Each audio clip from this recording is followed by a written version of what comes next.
17 गायी जागेवर मेल्या, 10 गायी वाहून गेल्या, 20 शेळ्या वाहून गेल्या, खाण्याचं कपडा लत्ता समज वाहून गेलं, गायाचं खुराक 20 ते 25 पुतं होतं ते बी गेलं, कुट्टी एक गेली, 2 कोंबड्याचं खुरवडं गेलं, 100 ते 150 कोंबड्या होत्या, एक शेड मोडून पडलं. रात्री 1 वाजता खूप भयानक असा पूर आला. बेलगाव आणि पिंपळगाव मधील जमीन जवळजवळ 50 ते 60% ही पाण्याखाली गेली होती.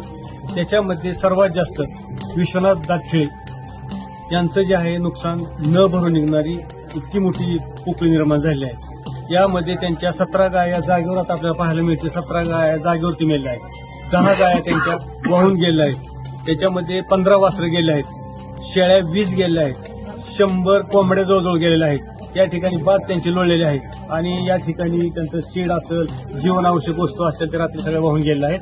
तरी प्रशासनाने याची दखल घेऊन त्या माणसाला मात्र आज त्यांना रडायला जागा नाही.